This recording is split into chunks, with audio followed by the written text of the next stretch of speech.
Friday, May 26, 2017, Monaco 64, home of alternative economics and contrarian views here. So this is an early market update. It's just before 9 a.m. London time, and I'd like to also look at the technical picture in gold. The Dow, they both look fairly positive. The gold technical picture positive in the short term, and the Dow, I'm going to look at a very long-term chart and you see what I mean about an interesting picture.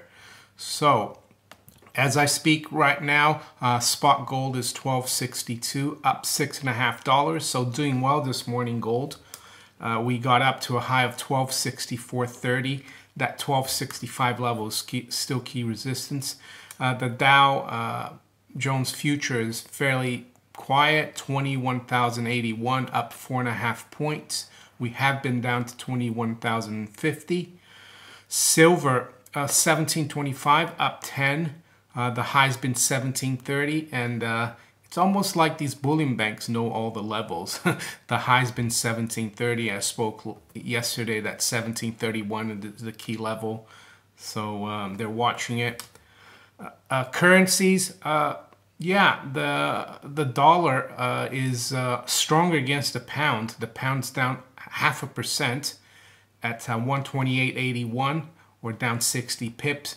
Key support for the pound or sterling is 128. If we drop back below there, it's quite negative, because that used to be a really big resistance since the Brexit vote and the collapse during the Brexit vote. The dollar, though, is weaker excuse me, against the yen, which is positive for gold. We're at 111.22, down 61 pips, or 0.5%.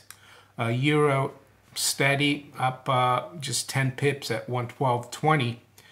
So yeah, these are the markets. Cryptocurrencies yesterday had a pretty wild day, but not surprising. You know, the moves we've seen in the last couple of weeks, that Bitcoin dropped from almost 2,800 to 20, I'm not sure what, yeah, 2292 was the low. You know, yeah, it dropped $500, but it's gone up, you know, it had gone up over $1,700 in like a month or two.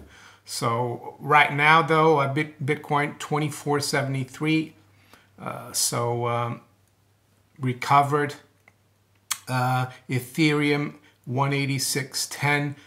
It had gone to around 210, I think, yesterday. The low was 173, and now we're at 186.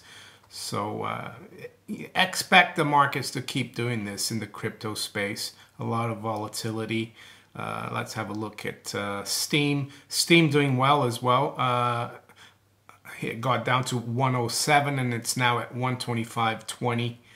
The high has been 130 in the last 24 hours.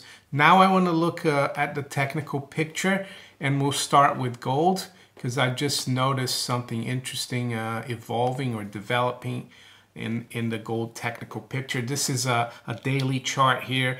If you've been watching my videos in the last few weeks, you've probably seen this chart here. There's like an upward trend channel going up in gold here in the daily chart, and we're back above the lower trend line there, and the trend line coming from left to right, that's the all-important 2011 high trend line. And look at it, how it's pretty interesting how we're kind of hugging those both lines. And what I've noticed now is that we're developing, if you can see there, there's like a little pennant. And that's called a continuation pattern. And by that I mean, you know, when we made a low around 12.15 earlier in May, gold went up, you know, 1260. That's kind of like the move up, and then we've been consolidating here, and it looks like we're forming a bull pennant. Usually that results in the, you know, the price breaking out of the pennant to the upside and making a similar move to that we had prior to the consolidation, which is basically a $40 move. As you can see, that will probably take us to just above 1,300 dollar gold. And I think that could happen very soon in the next week or two.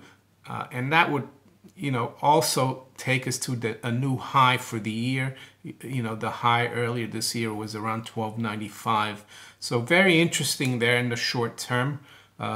We need to break the top of the pennant there, which is 1265, which we're very close to doing this morning. We'll have to wait and see what happens later on today. Monday is a holiday in the UK and also in the US. Markets will be very, very quiet. Europe will be open, but this is like the last full trading day before before Tuesday next week. So it will be interesting to see what happens this afternoon. Silver, the chart doesn't look as interesting as gold's, but if gold moves, silver will move. The key level, of course, there's 1731, and we really need to get back and break through the top we saw in the beginning of March and also in the middle of April. They're around 1850, 1865. We need to get back above those levels to really see silver start making a move higher. And now I like to look at the Dow chart. I've made my last two videos. I've been talking about the panic up one about Lindsay Williams, that his elite friends are seeing Dow maybe going to 50,000, and then the summary of the Webbot Bear Wealth report and the talk of hyperinflation. And I said how the German stock market in the 1920s, in the lead up to the hyperinflation 1923, did really well and maintained, people's wealth, because the stock market represents, companies, real companies that make things and have real assets, and not, the fiat money. So, yeah. I brought up this monthly, a very long-term chart going back to like 1997 in the Dow here, Dow futures. And as you can see, the top in 2000 was just around 11,700, if I'm not mistaken. Then you had a top in 2007 above 14,000. And if you draw a trend line between those two tops, you can see that in 2014 we tried to break through there. Tried a few times there, it came back down and then went back up, and it made it all the way up above 18,000 there in 2015, and beginning of 2016. The stock market corrected quite dramatically and went back below that trend line, but as you can see, it's recovered above that trend line. And in the end of 2016, we've broken above that high from 2015, and now we're breaking out. We made a high around 21,170 a few months ago, I think in March, and now it looks really bullish. If you looked at this chart as any other stock or commodity, you'd say this is bullish, this is breaking out. So just looking at the technicals here, I'm not looking at the economy or anything. So if we break 21,200, if we get up to 22,000, we could see a mad rush to get get involved here, because it's breaking out. So yeah, that's what I want to speak about. I'll see if I make another video later on today. Still early days, a lot could still happen in the markets, precious metals, currencies, cryptocurrencies. So if you enjoyed this video, please give me a thumbs up, share it far and wide, subscribe to my channel if you haven't yet. Follow me on Steemit as well. You can watch all my videos on Steemit. I'll talk to you later. Take care. Bye.